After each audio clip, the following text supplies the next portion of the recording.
नमस्कार, मैं हूं एस्ट्रोलॉजर कृष्ण शर्मा। आप सबका बहुत बहुत स्वागत करती हूं अपने यूट्यूब चैनल पर। और साथ ही कहेंगे हमारे चैनल को सब्सक्राइब करना, लाइक करना, शेयर करना बिल्कुल ना भूलें। आज का जो हमारा टॉपिक है वो है साल का जो आखिरी सूर्य ग्रहण पड़ रहा है उसका भारत पे क्या असर पड़ेगा, भारत के अलावा राशियों पे क्या प्रभाव पड़ेगा, वो कौन सी राशि है जिसके ऊपर अपना असर पड़ेगा।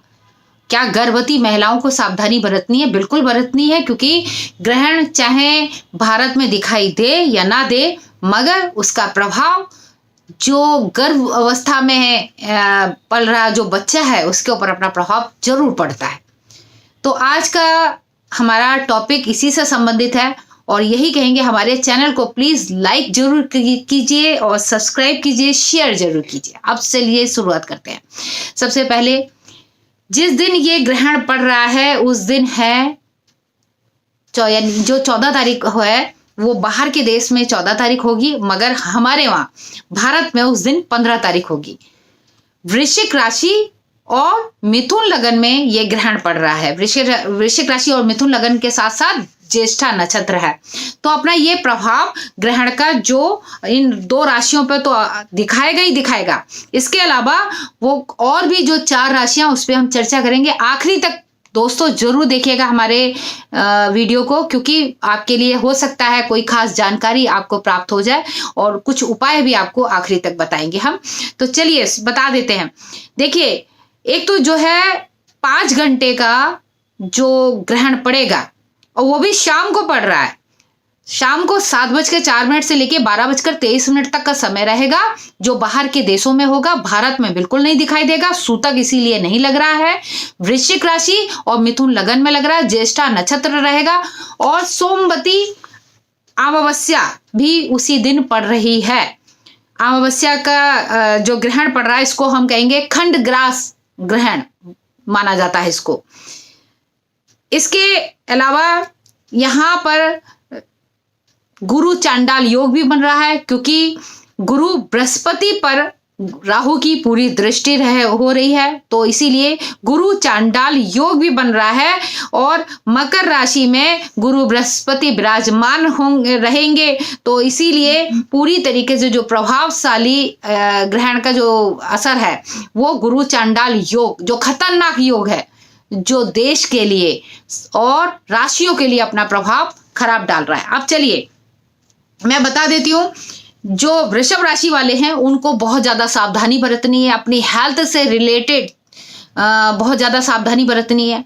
आंखों पर उनको अपना ध्यान देना है। एक तो जो है उस दौरान हो सके तो सूर्य से संबंधित उपासना करें या अपने मंगल को स्ट्रांग करें तो बेहतर रहेगा, क्योंकि उनको आंखों से, नेत्रों से संबंधित समस्या हो सकती है। इसके साथ ही जो मिथुन राशि वाले हैं उनको भी थोड़ा गले से संबंधित समस्या हो सकती है, और उनके घर परिवार में किसी के साथ में या मित्रों में किसी के साथ वाद विवाद हो सकता है। इस तरीके की घटनाएं उनके साथ हो सकती है। और जो बाकी जो 4 राशियां जिनके ऊपर प्रभाव पड़ने वाला है, देखिए वृषभ राशि वालों के लिए बता दें, माँ के स्थान का जो स्वामी है मृत्यु स्थान पर रहेगा, तो इसीलिए इनके ऊपर अपना जो प्रभाव डाल रहा है। पाप कतर योग भी बने हुए हैं, तो यहाँ इनको हम ये कहेंगे अपने पिता की हेल्थ का ध्यान रखें। साथ ही अपने माता पिता के थोड़ा सा कहेंगे उनको, उनके हेल्थ की सावधानी, माँ की भी ध्यान रखना है, पिता का भी ध्यान रखना है। और साथ ही सूर्य से संबंधित कुछ खास उपाय जरूर करिएगा, अन्यथा आपके माता पिता के ऊपर तो असर दिखाई दे रहा है, क्योंकि माता पिता के जो बता रहे हैं कि माँ का जो स्थान है वो मृत्यु स्थान पर अपना ये सूर्य ग्रहण का असर दिखाई दे रहा है, जो आपको बहुत ज्यादा परेशान कर सकता है, दिक्कत डाल सकता है, उनकी हेल्थ पर असर हो सकता है। अब धनु राशि, अब इसके बाद वृषभ राशि के बाद हम बात करेंगे कर्क राशि की। देखिए कर्क राशि का जो स्वामी है वो हम फिर से बता देते हैं कि आपका यहाँ पर हम देखते हैं कि कर्क राशि के स्वामी को यहाँ पर इनके लिए दरिद्र योग बनाएगा। दरिद्र योग कैसे बनेगा? वो ऐसे बनेगा कि आपके पैसों की चोरी हो सकती है, आपका कोई कीमती सामान चोरी हो सकता है, या और पिता के स्वास्थ्य पर असर हो सकता है, पिता को कष्ट हो सकता है, परिवार में भी कष्ट हो सकता है, कलह कलेश, कोई लड़ाई झगड़ा, इस तरीके के योग बन सकते हैं। और यही कहेंगे कि आप जो है अपनी चीज़ों का थोड़ा सा ध्यान रखिएगा, पैसों का ख्याल रखिएगा, और दरिद्र योग जो आपका बना हुआ 1 महीने तक अपना ये प्रभाव दिखाने ही वाला है, तो थोड़ा आपको संभल के चलना है, खर्च पे कंट्रोल करके चलना है, स्वास्थ्य पर भी ध्यान देना है। तुला राशि वालों की बात करते हैं, स्वास्थ्य पर तो थोड़ा दिखाई दे रहा है कि असर खराब हो सकता है। लाभ का स्वामी आपके तृतीय भाव में है, मजबूत होकर बैठा है, मगर पाप कतर योग के कारण थोड़ी सी आपको समस्या उत्पन्न हो सकती है। पाप कतर योग के कारण ये कि आपको हो सकता है कि आप पैसा आपका आए और खर्च हो जाए। इसके अलावा ये भी हो सकता है कि आपके हेल्थ पर, जो आपकी तबीयत खराब हो उस पर पैसा खर्च हो, और हेल्थ पर, स्वास्थ्य पर आपको ध्यान भी देना है।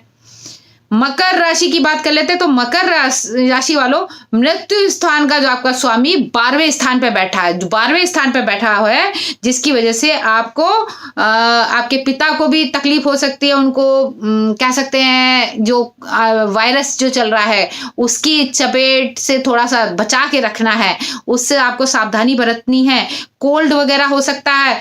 करियर अब बस आपका ठीक ठाक रह सकता है। करियर से संबंधित जो बच्चे कह सकते हैं कि पढ़ाई लिखाई के लिए कहीं बाहर जाना चाहते हैं, शिक्षा के क्षेत्र में, उनके लिए बेस्ट रहने वाला। बाकी यहाँ पर ये 4 राशि वालों के साथ साथ 2 राशि और, यानी कि टोटल मिला के 6 राशियों पर अपना प्रभाव दिखाने वाला है ये सूर्य ग्रहण, जो कहीं ना कहीं किसी ना किसी चीज में दिक्कत देगा। अब हम बात करते हैं भारत के ऊपर। देखिए, भारत की राशि भी वृषभ राशि है, तो यहाँ वृषभ राशि का जो असर, यहाँ पर जो सूर्य ग्रहण का असर वृषभ राशि पर पड़ रहा है ना, तो यहाँ क्या होता है, सत्ता में कुछ यानी कि परेशानियां आ सकती हैं। जनता की तरफ से, लोगों की तरफ से सत्ता को समस्या इतनी उत्पन्न हो जाएगी। इसके साथ ही हो सकता है दंगे फसाद, इस तरीके की चीजें फिर से दिखाई देती हैं। ये जो सूर्य ग्रहण आ रहा है, ये दंगे फसाद के साथ साथ रोग को भी एक बार एकदम उत्पन्न करके झटका देकर फिर जाएगा। तो ऐसे योग यहाँ पर बनते हुए दिखाई दे रहे हैं। वैसे भी मैंने अपने पहले भी कई वीडियो में कहा है कि साल 2020 के आखिरी जो मंथ होगा, दिसंबर का महीना होगा, उसमें हो सकता है कोई बड़ी घटना हो, जो कह सकते हैं कि प्राकृतिक घटना हो। इसके साथ ही दंगे फसाद के साथ साथ ये बीमारी एक बार फिर से अपना उतार यानी कि रूप लेगी, भयंकर रूप ले सकती है। और सत्ता के साथ में जो प्रजा का एक वाद विवाद और भी ज्यादा बढ़ सकता है, जो एक दंगे फसाद का रूप ले सकता है। तो इस तरीके का योग ये जाता हुआ साल 2020 का आखिरी सूर्य ग्रहण अपना प्रभाव दिखा के जाने वाला है। और साथ ही ये कहेंगे, जिन लोगों की राशि के ऊपर अपना खराब प्रभाव डाल रहा है सूर्य ग्रहण, उनके लिए मैं बता दूं कि आप एक काम जरूर करिएगा। आप ग्रहण जिस दूसरे दिन आप करना ये है कि जिस दिन सोमवती अमावस्या भी उस दिन पड़ रही है, उसी दिन ये ग्रहण का प्रभाव, क्योंकि 14 तारीख की रात्रि में वहां बाहर के देशों में ये सूर्य ग्रहण पड़ रहा होगा, और 15 तारीख को सुबह हमारे ऊपर जो है हम 15 तारीख को मानेंगे, उस दिन हमारे वहां 15 तारीख होगी। तो आप एक तो अपने घर पे गंगा जल छिड़कना है, अपने ऊपर छिड़कना है। उसके बाद गेहूं का यानी आटा हो गया, गेहूं हो गया, गुड़ हो गया, और उड़द की दाल हो गई, और जो कह सकते हैं कि पितरों के नाम का दान पुण्य का जो सामान है, वो सब कुछ जो भी आपका जो सामर्थ है, वो आप अपने सामर्थ्य के अनुसार दान का सामान निकाल के किसी सफाई कर्मचारी को दीजिएगा, जरूरतमंद को दीजिएगा, ब्राह्मण को दीजिएगा। इससे जो है आपके ग्रहण का जो अशुभ प्रभाव है वो दूर हो जाएगा। और इसके साथ ही ये कहें, आदित्य हृदय स्त्रोत का पाठ वृश्चिक राशि वालों आप जरूर करिएगा, मिथुन राशि वालों आप भी करिएगा। बाकी जो हमने 4 राशियां बताई हैं उनके लिए भी, जैसे कि मैंने बताया, वृषभ राशि, कर्क राशि, तुला राशि, मकर राशि, आप लोग को भी करना बहुत ज्यादा जरूरी है, क्योंकि आपको भी कष्ट हो सकता है, मान सम्मान के ऊपर असर पड़ सकता है, आपका आत्मबल कमजोर हो सकता है, हेल्थ पर असर कर सकता है। तो इससे बचने के लिए सूर्य देव की पूजा आराधना करना, तांबे के जो पात्र में जल पीना, और सूर्य की प्रतिमा अगर जैसे होती है, जैसे कि तांबे का सूर्य का प्रतिमा ले लीजिएगा, वो उसको प्रतिबिंब लगा दीजिए, या सूर्य का चित्र लगाना, उसके सुबह उठिएगा, दर्शन करिएगा, या सूर्य के सबसे पहले उठने के बाद उनके दर्शन करके ओम सूर्याय नमः के साथ में अपना दिन की शुरुआत करिएगा, जो आपकी हेल्थ के लिए, आपके करियर के लिए, आपके पूरे कह सकते हैं जीवन के लिए बहुत ज्यादा बेहतर हो सकता है। आज के लिए बस इतना ही। अपने अगले वीडियो में आपके साथ फिर से जुड़ते हैं, तब तक के लिए आप मुझे दीजिए इजाजत। जय महादेव।